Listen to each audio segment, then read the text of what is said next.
Thank you, Lascian Corla. I have a number of points I'd like to raise, and firstly, a number of constituents have raised the point with me on benefit and kind adjustments, and one such email is as follows. Dear Verona, I'm writing to you about an issue which is going to affect my ability to feasibly do my job and whether or not I can continue in it. I am a sales rep. In the recent budget, the government has proposed changes to be paid on benefit in kind of those with a car provided by their employer. I cannot use a commercial van, so I am going to see a rise of nearly 50% in benefit in kind payments annually. This measure is to incentivise people to use electric cars. I understand that. However, this is currently not practical for a sales rep, as I cover a large geographical area and I travel into rural areas where electric vehicle charging points are not available. Additionally, I am under time pressure and do not have the luxury of waiting an hour to charge a vehicle. My car is my office, and it is as important and crucial to me as your phone and laptop are to you. It's not a luxury that the company give me, and for that reason, I strongly urge that you ask the government to offer a tiered system for those people who use the car in this way, or I will most likely be joining the social welfare system. Minister, I think my constituents raise some very valid concerns, and I urge that you make allowances for this to the implementation of the new policy and the timelines proposed be delayed or scrapped. Not being made aware, now that you're aware of the unintended consequences of difficulties that it would present, thousands of workers will be hit by this massively increased tax bill as a result of this, and it really does not seem at all fair or equitable. And again, it's the squeezed middle being squeezed to death.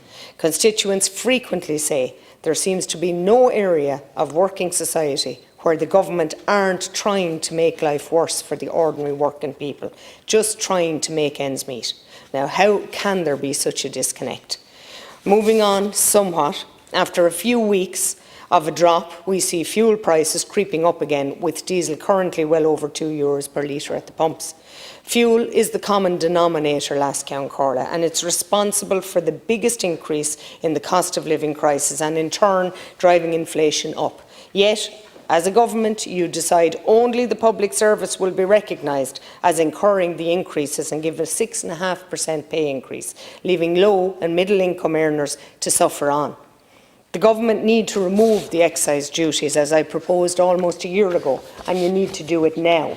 The Exchequer can afford, on a trial basis, to remove all excise from fuels. It will enable people to affordably do their jobs, particularly in rural Ireland, where you have no meaningful public transport and people have to use their cars. The question for most of these people is not how are they going to get to work, it's whether they will go to work, because today work doesn't pay, and that, Minister, has to change. Take carers. They're leaving their jobs. They get a measly 15 cents per kilometre, and it doesn't pay them to use their car. Nor do they receive a stamp towards pension entitlement, and family carers continue to be means tested for the fuel allowance, which is just cruel. Yet those in charge, earning a much greater salary, fail to comprehend the retention and recruitment crisis in the sector. Being unable to recruit and retain carers means that the budget announcement, the 11 billion that Deputy McAuliffe tried to impress upon us, it won't be used. You know, you announce increased supports for home care support scheme, but it just doesn't get spent. And it's just another spin announcement, like so many other announcements. Finally, in relation to the concrete levy. Now, I asked during my stall budget speech on housing earlier in the month, will the levy be applied to the price of concrete, inclusive of VAT? Now, it went unanswered, and it's still unanswered, even though the levy has been halved. Regardless, Lascian Corla, the levy should be abandoned, not diminished. It's a sticking plaster being applied to a massive wound. And the truth of Micah is those culpable went unregulated. The innocent paid, and now you continue to make them pay with a lifelong levy, just like the one introduced when we had the PMPA insurance crisis, which was over 40 years ago. And what did it do for insurance except made it more expensive? The competition regulator failed to investigate the insurance market, gouging the consumer and the customers for years. And it continues, and 40 years later, so does the levy. It's unbelievable that in the middle of possibly the worst ever housing crisis in the history of this state, you decide as a government to increase taxes on house building, and the world looks on in disbelief. Not because we can't house our homeless, but because we do this at a time when we're exclaiming to the world that we can house and take in over 200,000 unfortunate Ukrainian refugees, not having even considered the 10,000 homeless we had before the war broke out. It would be funny if it wasn't so tragic. For the sake of our people in need of housing supply, would you please rethink raising the money on the MICA scheme? Try cutting wasteful expenditure on lawsuits arising from incompetent semi-state bodies, and on board Planola would be a good place to start. Further, a discussion as to the behaviour of the central bank in relaxing lending rules by increasing the multiples to 4 times the earnings.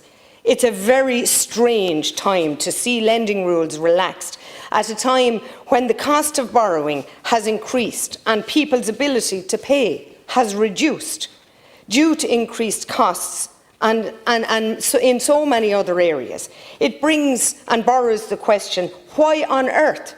Why was this move not made 3 years ago, when houses were more affordable and the ability to make repayments was greater? Relaxing the rules at that time would have helped an awful lot of people to get on the housing ladder. Remaining prudent was the excuse used back then, when housing was available at a more affordable price.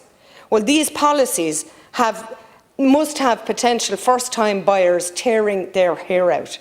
Everywhere they turn, arms of the state have conspired to put barriers in their way.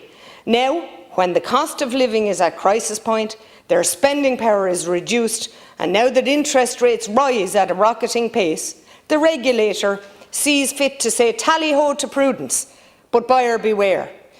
Last count, Carla, I'm afraid that's just another regulator that is about as useful as an ashtray on a motorbike. Thank you.